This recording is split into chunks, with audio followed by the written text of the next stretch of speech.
Hi മക്കളെ, welcome back to wings academies online classes.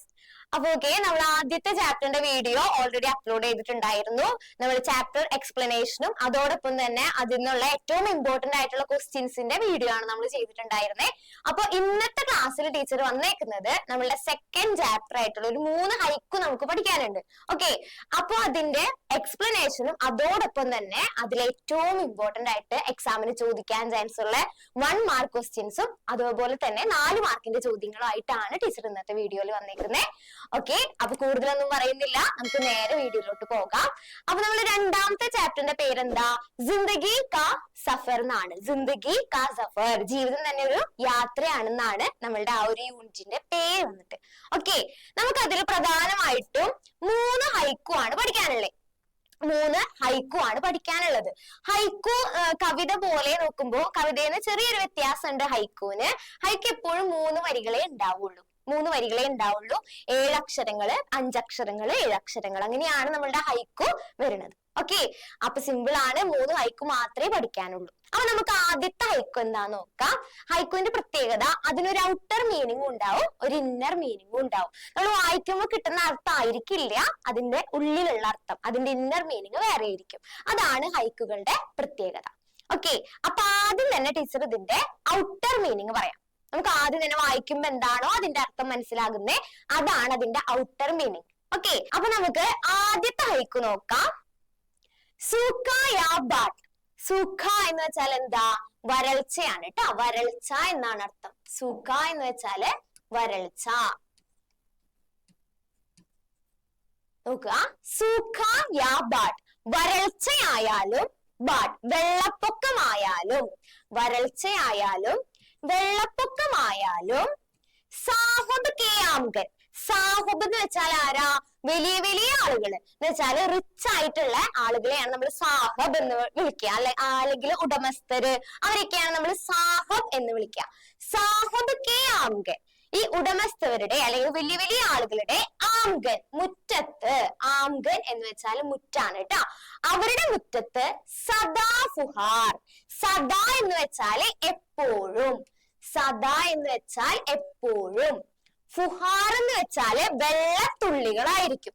ഫുഹാർ എന്ന് വെച്ചാല് ചെറിയ തുള്ളിയാണ് കേട്ടോ, അല്ലെങ്കിൽ വെള്ളത്തിന്റെ തുള്ളികളായിരിക്കും. അപ്പൊ ഇതാണ് ഇതിന്റെ ഔട്ടർ മീനിങ്. ഒന്നുകൂടി പറയാം. ആദ്യം തന്നെ ടീച്ചർ ഔട്ടർ മീനിങ് ആണ് പറയുന്ന ഹൈക്കുവിന്റെ. നമുക്ക് നോക്കാം. സൂഖ യാ ബാട്ട്, വരൾച്ചയായാലും വെള്ളപ്പൊക്കമായാലും, സാഹബ് കെ ആംഗൻ. സാഹബാര, വലിയ വലിയ ആളുകള്, അതായത് സമൂഹത്തിലെ ഉയർന്ന പദവിയിലുള്ള ആളുകളാണ് സാഹബ്. അവരുടെ ആംഗൻ, മുറ്റത്ത് എപ്പോഴും എന്തായിരിക്കും? സദാ ഫുഹാർ, എപ്പോഴും അവരുടെ മുറ്റത്ത് എന്തായിരിക്കും? അത് വെള്ളത്തുള്ളികളായിരിക്കും. അപ്പൊ വലിയ വലിയ പ്രകൃതി ദുരന്തങ്ങളെല്ലാം വന്നു കഴിഞ്ഞാലും സമൂഹത്തിലെ ഉയർന്ന തലപ്പത്തുള്ള ആളുകൾ, അതായത് റിച്ച് ആയിട്ടുള്ള ആളുകൾക്ക് അതെപ്പോഴും ഒരു വെള്ളത്തുള്ളികളായിരിക്കും. എന്ന് വെച്ചാൽ അവരെന്നെ അതൊന്നും ബാധിക്കുന്നില്ല. ഓക്കെ, അപ്പൊ ആദ്യത്തെ ഹൈക്കൂലെ ഇന്നർ മീനിങ് എന്താണെന്ന് നമുക്ക് നോക്കാം. ഇതിൽ കൂടെ നമ്മളുടെ കവി പറയാൻ ഉദ്ദേശിച്ചിരിക്കുന്ന കാര്യം എന്താന്ന് നോക്കാം. അപ്പൊ നോക്കിയേ, സൂഖ യാ ബാട്ട്, വരൾച്ച, വെള്ളപ്പൊക്കം എന്നൊക്കെ പറയുന്നത് നമ്മളുടെ ഈ ഒരു പ്രകൃതിയിൽ വരുന്ന ദുരന്തങ്ങളാണ് അല്ലെ. അപ്പൊ ഇതൊക്കെ വന്നു കഴിഞ്ഞാലും അത് ഏറ്റവും കൂടുതൽ ബാധിക്കുക എപ്പോഴും സമൂഹത്തിലെ താഴെത്തട്ടിൽ കിടക്കുന്ന ആളുകളെയിരിക്കും. എന്ന് വെച്ചാല് സാമാജിക അസമാനത, സമൂഹത്തിലുള്ള ഒരു അസമത്വം, ഇൻഇക്വാലിറ്റി ആണ് ഈ ഒരു ഹൈക്കൂയിലൂടെ പറയാനായിട്ട് നമ്മളുടെ കവി ശ്രമിച്ചിരിക്കുന്നത്.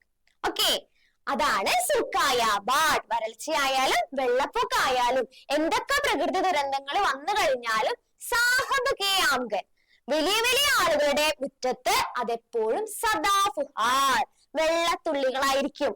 അവരതൊന്നും എഫക്ട് ചെയ്യില്ല. അതെപ്പോഴും എഫക്ട് ചെയ്യാ സമൂഹത്തിലെ താഴെത്തട്ടിൽ എടുക്കുന്ന ആളുകളെ ആയിരിക്കും. ഓക്കെ, അപ്പൊ ആദ്യത്തെ ഹൈക്കൂല് വരുന്ന എന്താണ്? ആദ്യത്തെ ഹൈക്കൂല് കണ്ടെന്ന് ചോദിച്ചു കഴിഞ്ഞാല് സാമാജിക അസമാനത, സമൂഹത്തിലുള്ള അസമത്വം അല്ലെങ്കിൽ ഇൻഇക്വാലിറ്റി ആണ് ആദ്യത്തെ ഹൈക്കൂയിലൂടെ പറയാനായിട്ട് ശ്രമിച്ചിരിക്കുന്നത്. ഇനി നമുക്ക് ആദ്യത്തെ ഹൈക്കു ആരാണ് എഴുതിയത് നോക്കാം. ആരെഴുതിയത് മക്കളെ? സുരംഗമ യാദവ് ആണ് എഴുതിയത്. ഓക്കെ, അപ്പൊ ഒരു കവയത്രിയാണ് എഴുതിയത്. ആരാ? സുരംഗമ യാദവ് ആണ് എഴുതിയത് ആദ്യത്തെ ഹൈക്കു. ഇത്രയേ ഉള്ളൂ ഫസ്റ്റ് ഹൈക്കു. അപ്പൊ നമ്മൾ അതിന്റെ ഔട്ടർ മീനിങ്ങും പറഞ്ഞു, അതിന്റെ ഇന്നർ മീനിങ്ങും പറഞ്ഞു. ഓക്കെ, ഇനി ഇതേപോലെ നമുക്ക് രണ്ടാമത്തെ ഹൈക്കു നോക്കാം. രണ്ടാമത്തെ ഹൈക്കു നോക്കിയേ, ഇതിലും ഒരു ഔട്ടർ മീനിങ്ങും ഉണ്ടാവും, ഒരു ഇന്നർ മീനിങ്ങും ഉണ്ടാവും. ഓക്കെ, ഇത് ആരാ എഴുതിയേ? രണ്ടാമത്തെ ഹൈക്കു എഴുതിയത് ഡോക്ടർ ഗോപാൽ ബാബു ശർമ്മ. പഠിക്കണം, എക്സാമിന് ചോദിക്കും. ഓരോ ഹൈക്കും ആരാണ് എഴുതിയേ? ഷുവർ ക്വസ്റ്റ്യൻ ആണ് കേട്ടോ, എന്തായാലും ചോദിക്കും. ഡോക്ടർ ഗോപാൽ ബാബു ശർമ്മയാണ് രണ്ടാമത്തെ ഹൈക്കു എഴുതിയത്. അപ്പൊ ഇതിൽ കൂടെ നമ്മളുടെ കവി എന്താണ് പറഞ്ഞേക്കുന്നത് നമുക്ക് നോക്കാം. ആദ്യം തന്നെ ടീച്ചർ ഇതിന്റെ ഔട്ടർ മീനിങ് പറയാം. പിതാനേടുണ്ടി, അച്ഛൻ അന്വേഷിച്ചു.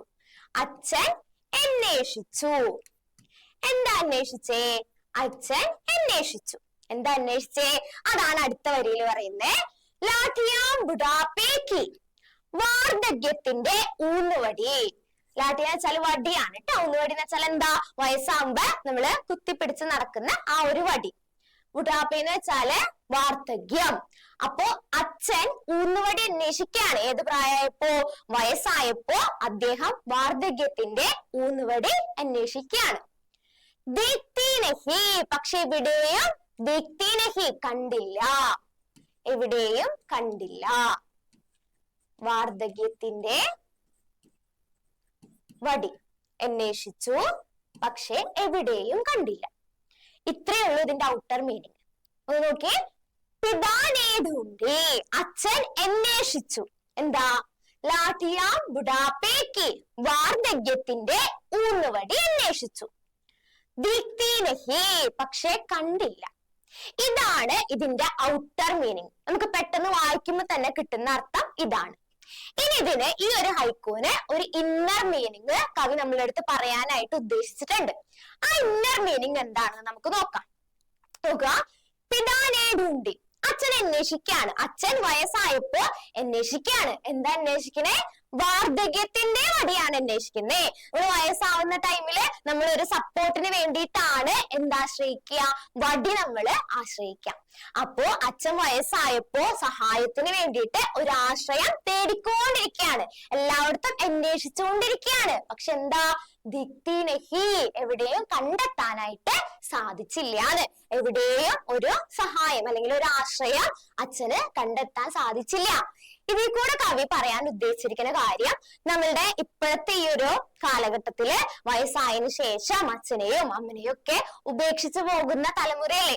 അപ്പൊ ആ ഒരു മക്കളെ സൂചിപ്പിക്കാൻ വേണ്ടിയിട്ടാണ് ഈ ഒരു ഹൈക്കു എഴുതി വെച്ചിരിക്കുന്നത്.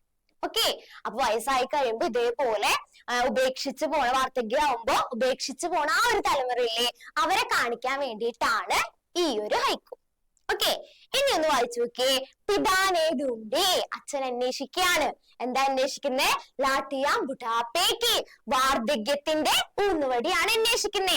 വാർദ്ധക്യമായപ്പോ ഒരു സഹായത്തിന് വേണ്ടിയിട്ട് ഒരു ആശ്രയം തേടിക്കൊണ്ടിരിക്കുകയാണ്. പക്ഷെ ദീപ്തിനഹി, എവിടെയും അച്ഛൻ അത് കണ്ടെത്താൻ സാധിച്ചില്ല. എന്ന് വെച്ചാൽ അച്ഛൻ വയസ്സായപ്പോ അച്ഛൻ ഒരു സഹായം അന്വേഷിച്ച് നടന്നു. പക്ഷെ എവിടെയും അച്ഛൻ അത് കണ്ടെത്താൻ സാധിച്ചില്ല.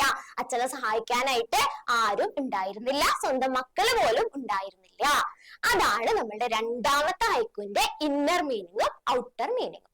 ആരാ എഴുതിയേ? ഡോക്ടർ ഗോപാൽ ബാബു ശർമ്മയാണ് നമ്മളുടെ രണ്ടാമത്തെ ഹൈക്കു എഴുതിയത്. ഓക്കെ, ഇനി ഇതേപോലെ മൂന്നാമത്തെ ഹൈക്കു. ഓക്കെ, മൂന്നാമത്തെ ഹൈക്കു എഴുതിയത് ആരാ? കമല നികുറുംബ. കമല നികുറുംബയാണ് മൂന്നാമത്തെ ഹൈക്കു എഴുതിയത്. നേരത്തെ പോലെ തന്നെ അതിന് 3 വരികളേ ഉള്ളൂ. നമുക്ക് നോക്കാം എന്താണെന്ന്. ആദ്യം തന്നെ ഔട്ടർ മീനിങ് നോക്കാം. ഡോംതി രഹി, അന്വേഷിച്ചുകൊണ്ടേയിരുന്നു. രഹി എന്ന് വെച്ചാല് ചെയ്തുകൊണ്ടേയിരുന്നു എന്നാ. അപ്പൊ ഇവിടെ ഡോംതി രഹി എന്ന് പറയുമ്പോ അന്വേഷിച്ചുകൊണ്ടേയിരുന്നു. അന്വേഷിച്ചുകൊണ്ടേ ഇരുന്നു, കണ്ടിന്യൂസ് ആയിട്ട് ചെയ്തുകൊണ്ടിരിക്കുക. അന്വേഷിച്ചുകൊണ്ടേയിരുന്നു.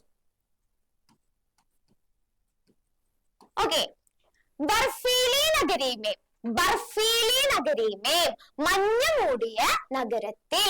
ബർഫീലി എന്ന് വെച്ചാല് മഞ്ഞുള്ള, മഞ്ഞ് മൂടിയ നഗരീമേ, മഞ്ഞുള്ള അല്ലെങ്കിൽ മഞ്ഞ് മൂടിയ നഗരീമേ, നഗരത്തിൽ അന്വേഷിച്ചുകൊണ്ടേയിരിക്കുകയാണ്. എന്താ അന്വേഷിച്ചുകൊണ്ടിരിക്കുന്നേ? നേഹ് കി ആംച്, നേഹ കി ആംസ്, സ്നേഹത്തിന്റെ ചൂട്. നേഹ കി ആംസ്, സ്നേഹത്തിന്റെ ചൂട്. സ്നേഹത്തിന്റെ ചൂട്.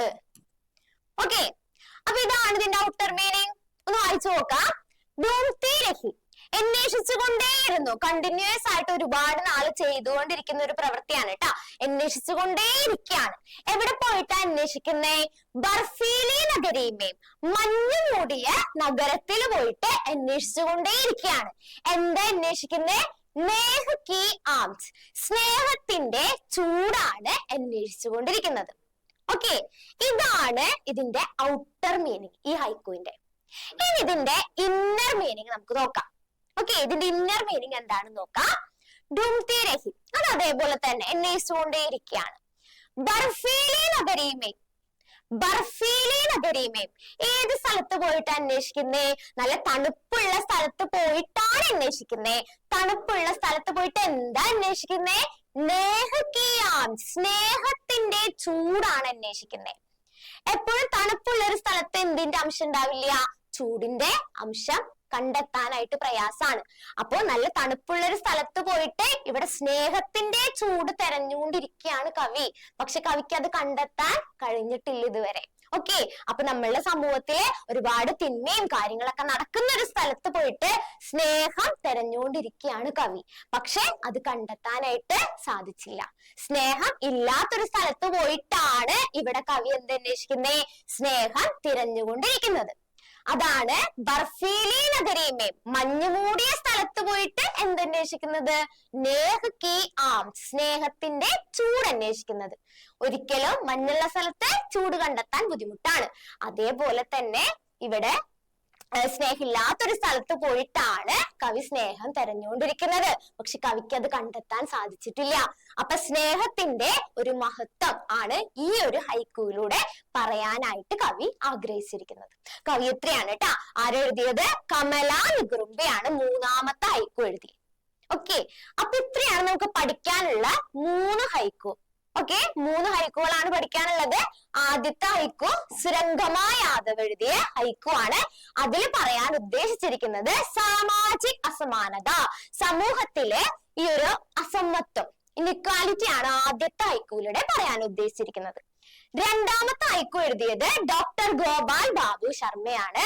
അതിലൂടെ അദ്ദേഹം പറയാൻ ഉദ്ദേശിച്ചിരിക്കുന്നത് വയസ്സായി കഴിയുമ്പോൾ ഈ മാതാപിതാക്കളെ എല്ലാം ഉപേക്ഷിച്ച് പോകുന്ന ആ ഒരു തലമുറയുടെ ആ ഒരു അവസ്ഥയാണ് രണ്ടാമത്തെ ഹൈക്കുവിലെ ഇന്നർ മീനിങ് ആയിട്ട് വരുന്നത്. ഇനി മൂന്നാമത്തെ ഹൈക്കു കമലാ നിഗുംബയാണ് എഴുതിയത്. ഇതിൽ പറയാൻ ഉദ്ദേശിച്ചിരിക്കുന്നത് സ്നേഹത്തിന്റെ മഹത്വത്തിനെ കുറിച്ചാണ്. അപ്പൊ ഇത്രയാണ് നമുക്ക് പഠിക്കാനുള്ള 3 ഹൈക്കു. ഓക്കെ, ഇനി നമുക്ക് ഈ ഹൈക്കു എന്നുള്ള നെക്സ്റ്റ് ക്വസ്റ്റ്യൻസ് നോക്കാം. ഒരിക്കലും ടെക്സ്റ്റ് ബുക്കിലുള്ള ആ ഒരു 3 ക്വസ്റ്റ്യൻസ് നിങ്ങളുടെ ടെക്സ്റ്റ് ബുക്കിൽ കാണാം.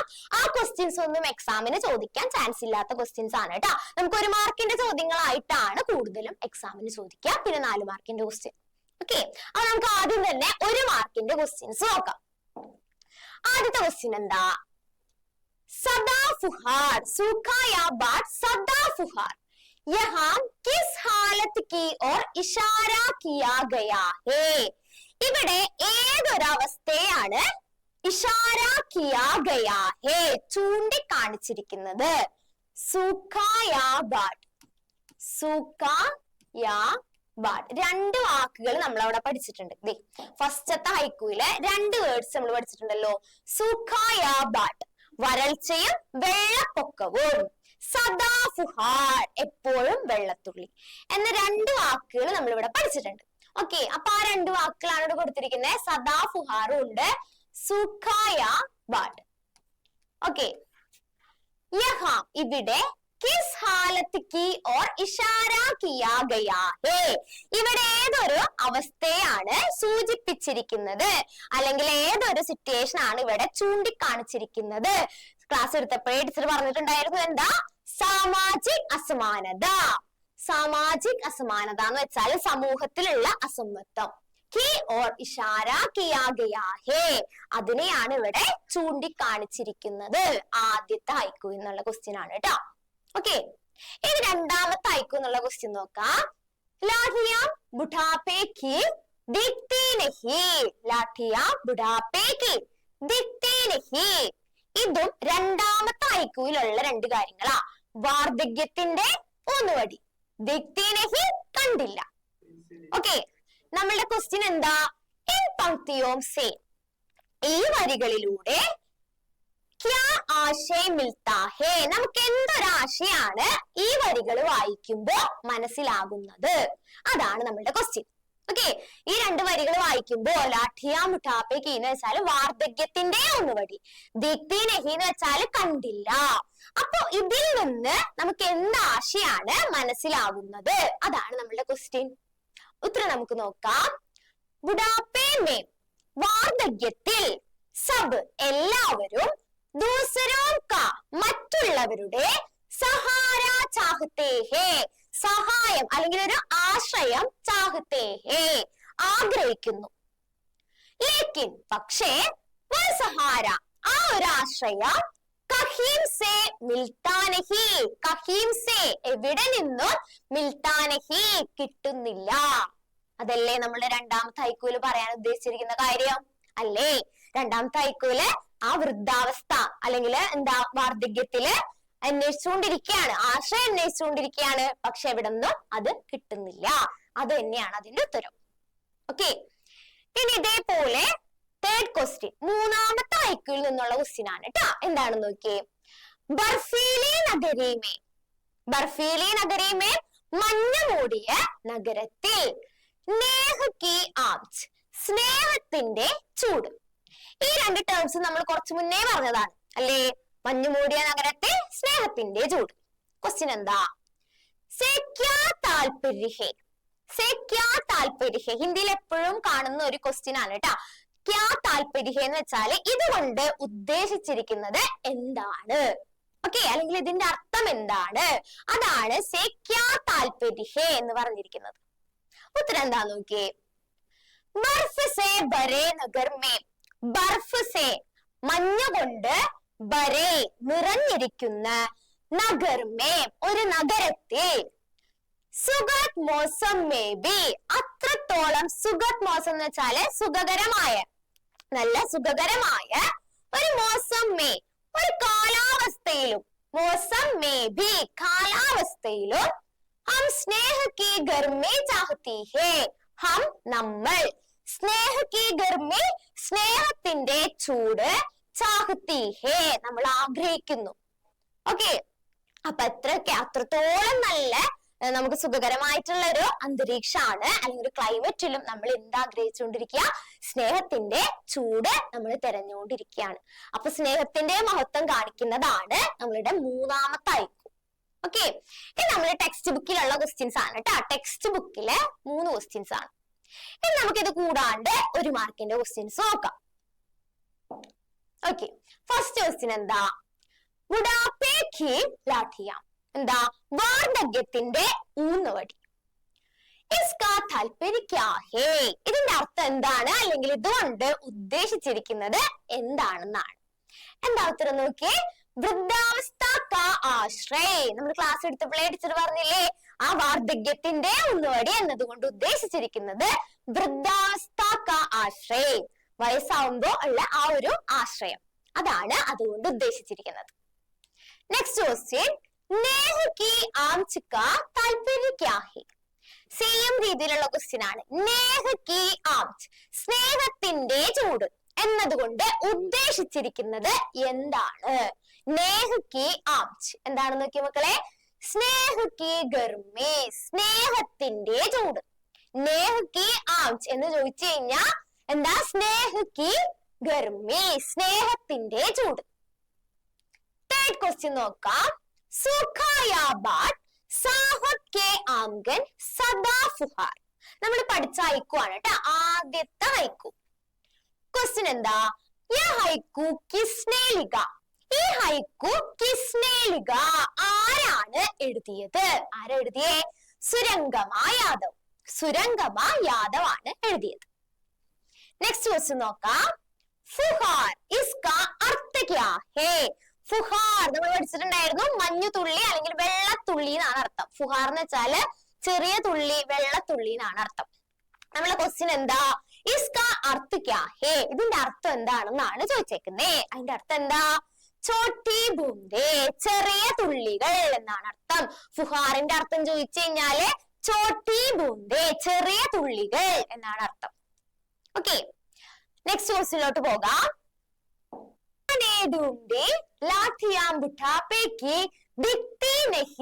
നമുക്ക് ആ ഒരു ഹൈക്ക് നമ്മൾ പഠിച്ചിട്ടുണ്ട്. എന്താണ്? അച്ഛൻ അന്വേഷിച്ചു വാർദ്ധക്യത്തിന്റെ ഊന്നുവടി, പക്ഷെ ദിക്തി നഹി, എവിടെയും കണ്ടില്ല. ദിക്തി നഹി, എവിടെയും കണ്ടില്ല. ക്വസ്റ്റ്യൻ എന്താണ്? കിസ്കാ ഹൈക്കു ഹേ, ഇതാരുടെ ഹൈക്കു ആണ്? ആരുടെ ഹൈക്കുവാ? ഡോക്ടർ ഗോപാൽ ബാബു ശർമ്മ എഴുതിയ ഹൈക്കു ആണ്. എന്തായാലും ഈ ചാപ്റ്ററില് ഓരോ ഹൈക്കും തന്നിട്ട് ആരാണ് എഴുതിയത് എന്നുള്ളൊരു ക്വസ്റ്റ്യൻ ഷുവർ ആണ് കേട്ടോ, എന്തായാലും ചോദിക്കും. നെക്സ്റ്റ് ക്വസ്റ്റ്യൻ നോക്കാം. പിതാനെ ക്യാ ഢൂംഢി, അച്ഛൻ എന്താ അവിടെ അന്വേഷിച്ചേ? നമ്മൾ കുറച്ചു മുന്നേ പറഞ്ഞതല്ലേ, എന്താ? ബുഡാപ്പേക്ക് ലാഠിയ, എന്താണ്? വാർദ്ധക്യത്തിന്റെ ഊന്നുവടിയാണ് അന്വേഷിച്ചത്, അച്ഛൻ തിരഞ്ഞത്. അടുത്ത ക്വസ്റ്റ്യൻ എന്താ? ഢൂംഢ്തി രഹി, അന്വേഷിച്ചുകൊണ്ടേയിരുന്നു. എവിടെയാണ്? ബർഫീലി നഗരീമേ, മഞ്ഞു മൂടിയ നഗരത്തിൽ അന്വേഷിച്ചുകൊണ്ടേയിരുന്നു. എന്താണ്? നേഹ് കി ആംച്, നേഹ് കി ആംച് എന്ന് വെച്ചാൽ എന്താ? സ്നേഹത്തിന്റെ ചൂട് മഞ്ഞു മൂടിയ സ്ഥലത്ത് അന്വേഷിച്ചുകൊണ്ടേയിരുന്നു. നമ്മൾ ഹൈക്കൂടെ എക്സ്പ്ലനേഷൻ ഓൾറെഡി ചെയ്തതാണ് കേട്ടാ. അപ്പോ അതിനുശേഷമുള്ള ക്വസ്റ്റ്യൻ ആണ്. അപ്പൊ അത് ശ്രദ്ധിച്ചിരുന്ന കുട്ടികൾക്ക് സിമ്പിൾ ആയിട്ട് ഉത്തരം പറയാൻ പറ്റും. ക്വസ്റ്റ്യൻ എന്താണ്? ഈ ഹൈക്കു കിസ്നെ ലിഖാ ഹേ, ഈ ഹൈക്കു ആരാണ് എഴുതിയത്? ആരെഴുതിയത്? കമല നിഗുറുംബ, കമല നിഗുറുംബയാണ് എഴുതിയത്. Okay, next question. ബർഫീലി നഗരി മേ ക്യാ ഢൂംഢ്തി രഹി, എന്താണ്? മഞ്ഞു മൂടിയ നഗരത്തിൽ എന്താണ് ഇവിടെ അന്വേഷിച്ചുകൊണ്ടേയിരിക്കുന്നത്? എന്താണ്? നേഹ് കി ആംച് അല്ലേ? നേഹ് കി ആംച്, അതിന്റെ അർത്ഥം എന്താ? കുറച്ചു മുന്നേ ടീച്ചർ പറഞ്ഞിരുന്നു. എന്താ നേഹ് കി ആംച് എന്ന് വെച്ചാല് സ്നേഹത്തിന്റെ ചൂടാണ് കേട്ടാ, സ്നേഹത്തിന്റെ ചൂട്. ഓക്കെ, ഇനി ഈ ചാപ്റ്ററിന് എന്തായാലും ചോദിക്കാൻ ചാൻസ് ഉള്ള ഒരു 4 മാർക്കിന്റെ ചോദ്യമാണ് കേട്ടോ, ഷുവർ ആണ്, എന്തായാലും ചോദിക്കുന്ന ക്വസ്റ്റ്യൻ ആണ്, ഇമ്പോർട്ടന്റ് ആണ് കേട്ടോ. എന്താണ് ക്വസ്റ്റ്യൻ? जिंदगी की चुनौतियां विषय पर एक टिप्पणी लिखें. जिंदगी की चुनौतियां എന്ന് വെച്ചാൽ എന്താ? ജീവിതത്തിലെ വെല്ലുവിളികൾ എന്ന വിഷയത്തിനെ കുറിച്ച് ഒരു ടിപ്പണി തയ്യാറാക്കാനാണ് നമ്മളുടെ ക്വസ്റ്റ്യൻ. 4 മാർക്കിന്റെ ഷുവർ ക്വസ്റ്റ്യൻ ആണ് കേട്ടോ, എന്തായാലും എക്സാമിന് ചോദിക്കുന്ന ക്വസ്റ്റ്യൻ ആണ്. അപ്പൊ നമുക്ക് നോക്കാം. ജിന്ദഗി ഏക് യാത്ര ഹേ, ജീവിതം എന്നത് ഒരു യാത്രയാണ്. ജിസ്മേം, അതിൽ സുഖ് ദുഃഖ്, സുഖ് ദുഃഖ് നമുക്കറിയാം. സഫലത അസഫലത, എന്താണ്? സക്സസും ഫെയിലിയറും. പിന്നെന്താ? और चुनौतियां साथ साथ चलती है. चुनौतियां എന്ന് വെച്ചാൽ വെല്ലുവിളികളാണ്. ഇതെല്ലാം साथ साथ चलती है, ഒരുമിച്ച് തന്നെയാണ് മുന്നോട്ട് പോകാറുള്ളത്. चुनौतियों से हमें മസ്ബൂത് ബനാത്തി ഹേ. ചുനൗത്തിയും, ഈ വെല്ലുവിളികളെ നമ്മൾ എന്താക്കി മാറ്റും? നമ്മളെ സ്ട്രോങ് ആക്കി മാറ്റും. വെല്ലുവിളികളെ നമ്മളെ സ്ട്രോങ് ആക്കി മാറ്റുകയാണ് ചെയ്യാം. സോച്ചനെ കി ക്ഷമത ദേത്തി ഹേ, ചിന്തിക്കാനുള്ള ക്ഷമത ദേത്തി ഹേ, ശേഷി ലഭിക്കും. പിന്നെന്താ? ഓർ ആത്മവിശ്വാസ് ബഡാത്തി ഹേ, നമ്മുടെ കോൺഫിഡൻസ് ബഡാത്തി ഹേ, വളരും. ബിനാ ചുനൗത്തിയോം കെ ജീവൻ, ചുനൗത്തിയോം കെ ജീവൻ, ബിന എന്ന് വെച്ചാൽ ഇല്ലാതെ എന്നാണ്. അപ്പൊ ബിനാ ചുനൗത്തിയോം കെ ജീവൻ എന്ന് വെച്ചാൽ എന്താ? വെല്ലുവിളികള് ഇല്ലാത്ത ഒരു ജീവിതം. നീരസ് ഓർ ഡഹരാ ഹുവാ ഹോത്ത, നീരസ് എന്നുള്ളത് എന്താ? വിരസമായതും. ഡഹരാ ഹുവാ ഹോത്ത എന്ന് വെച്ചാല് അതൊന്ന് സ്റ്റക്ക് ആയ പോലെയാണ് നമുക്ക് ഫീൽ ചെയ്യാണ്. നമ്മുടെ ജീവിതത്തിൽ ഫുൾ ടൈം സന്തോഷാണെന്നുണ്ടെങ്കിൽ നല്ല സുഖം ഉണ്ടാവോ? ഇല്ല, എപ്പോഴും ദുഃഖിച്ചിരിക്കാൻ പാടില്ല. ഈ വെല്ലുവിളികളെല്ലാം ജീവിതത്തിൽ ഇങ്ങനെ വന്നും പോയി നമുക്ക് ഇരിക്കണം, അല്ലെങ്കിൽ ജീവിതം സ്റ്റക്ക് ആയ പോലെ നമുക്ക് ഫീൽ ചെയ്യുന്നു. ഹർ ഛാത്ര കെ ജീവൻ മേ, എല്ലാ കുട്ടികളുടെ ജീവിതത്തിലും പഠായി, പഠിപ്പ്, പരീക്ഷാ ഘാട്, പരീക്ഷാ പേടി, പിന്നെന്താ? ലക്ഷ്യപ്രാപ്തി കർണേ കി ചിന്ത, ആ ഒരു ലക്ഷ്യം പൂർത്തിയാക്കാൻ പറ്റുമോ എന്നതിനെ കുറിച്ചുള്ള ആ ഒരു പേടി. പിന്നെന്താ? ജയ്സി, ഇത്തരത്തിലുള്ള അനേക് ചുനൗത്തിയാം ആത്തി ഹേ, ഒരുപാട് വെല്ലുവിളികൾ എന്ത് ചെയ്യാറുണ്ട്? വരാറുണ്ട് കുട്ടികളുടെ ജീവിതത്തിൽ. ലേക്കിൻ, പക്ഷേ ജോ ഛാത്ര അല്ലെങ്കിൽ ജോ വിദ്യാർത്ഥി, ഏതൊരു വിദ്യാർത്ഥിയാണോ എനിക്ക് സാമന കർത്തേ ഹേ, ഇതിനെ സാമന കർത്തേ ഹേ എന്ന് വെച്ചാൽ എന്താ? ഇതിനെ മറികടക്കുന്നത്. ഏത് വിദ്യാർത്ഥിയാണോ ഈ ഒരു വെല്ലുവിളികളെ എല്ലാം മറികടക്കുന്നത്, വഹി ആകെ ചൽക്കർ, അവരെന്ത് ചെയ്യും, മുന്നോട്ട് പോയിട്ട് സഫലത പ്രാപ്ത് കർത്തേ ഹേ, സക്സസിലെത്തും. ഓക്കെ, ജീവിതത്തിൽ അവർക്കായിരിക്കും സക്സസ് ഉണ്ടാവുക. ഈ വെല്ലുവിളികളെല്ലാം നേരിട്ട് മറികടന്ന് പോകുന്ന കുട്ടികൾ ആരാണോ അവർക്കാണ് ജീവിതത്തിലെ സഫലത പ്രാപ്ത് കർത്തേ ഹേ. ഓക്കെ, നമുക്ക് നെക്സ്റ്റ് പാരഗ്രാഫ് നോക്കാം. മഹാപുരുഷോം കാ ജീവൻ ഉദാഹരൺ ഹേ കി, വലിയ വലിയ നമ്മൾ ഒരുപാട് പേരെ പഠിച്ചിട്ടുണ്ടല്ലേ, APJ അബ്ദുൽ കലാം, ഗാന്ധിജി, അങ്ങനെ ഒരുപാട് ആളുകളില്ലേ. അപ്പൊ അവരുടെ എല്ലാം ജീവിതം ഉദാഹരൺ ഹേ കി, ഒരു എക്സാമ്പിൾ ആണ്. എന്തിന്? കഠിനായോ നേഹി, ഈ പ്രതിസന്ധികൾ ഒരുപാട് പ്രയാസങ്ങളൊക്കെ തന്നെയാണ് ഉനെ മഹാൻ ബനായ, അവരെ വലിയവരാക്കി മാറ്റിയത്. അതിന് എക്സാമ്പിൾ ആയിട്ട് കുറച്ച് പേരുടെ പേര് പറഞ്ഞിട്ടുണ്ട്. Abraham Lincoln, Mahatma Gandhi, doctor APJ Abdul Kalam. ഇവരെല്ലാവരും ഉനോനെ, ഇവരെല്ലാം ചുനൗത്തിയോം കോ അവസർ മേ ബദല, എന്താണ്, വെല്ലുവിളികളെ ഒരു അവസരമാക്കി മാറ്റുകയാണ് ചെയ്തത്. ചുനൗത്തിയോം കാ സാമന കർന ആസാൻ നഹി ഹോത്ത, വെല്ലുവിളികളെ മറികടക്കുക എന്നത് ആസാൻ നഹി ഹോത്ത, അത്ര എളുപ്പമുള്ള കാര്യമല്ല. കൈ ബാർ ഹം ടൂട്ട് ജാത്തെ, ഒരുപാട് തവണ നമ്മൾ എന്ത് ചെയ്യും, തകർന്നു പോവാറുണ്ട്. ദക് ജാത്തെ, തളർന്നു പോകും. ലേക്കിൻ, പക്ഷേ വഹി പർ ധൈര്യ ആത്മവിശ്വാസ് ആത്തേ ഹേ, പക്ഷെ അതിൽ നിന്നല്ല നമുക്ക് ക്ഷമയും അതേപോലെ തന്നെ ആത്മവിശ്വാസവും ആത്തേ ഹേ, നമുക്ക് ലഭിക്കും. ഓക്കെ, ഈ ലാസ്റ്റ് പാരഗ്രാഫ് ആണ്. ജിന്ദഗി കി ചുനൗത്തിയോം ഹി ഹമേ, ജീവിതത്തിലെ വെല്ലുവിളികളിൽ നിന്ന് തന്നെയാണ് ഹമേ, നമുക്ക് ആകെ ബഡനേക്ക് പ്രേരണ ദേത്തി ഹേ, നമുക്കൊന്ന് മുന്നേറാനുള്ള പ്രേരണ ലഭിക്കുന്നത് ജീവിതത്തിലെ വെല്ലുവിളികളിൽ നിന്ന് തന്നെയാണ്. യേ ഹമാരി അസലി ശിക്ഷക് ഹോത്തി ഹേ, ഇത് നമ്മളുടെ ഈ വെല്ലുവിളികൾ എന്നുള്ളത് നമ്മളുടെ അസലി ശിക്ഷക് ഹോത്തി ഹേ, യഥാർത്ഥ ഒരു അധ്യാപകൻ തന്നെയാണ്. അസലി ശിക്ഷക് ഹോത്തി ഹേ ജോ ഹമേ ജീവൻ കെ, അത് നമ്മളുടെ ജീവൻ കെ, ജീവിതത്തിലെ ഹർ രംഗ് സേ പരിചിത് കർത്തി ഹേ, കർത്തി ഹേ എന്നാണ് കേട്ടോ, കർത്തി ഹേ എന്നാണ്.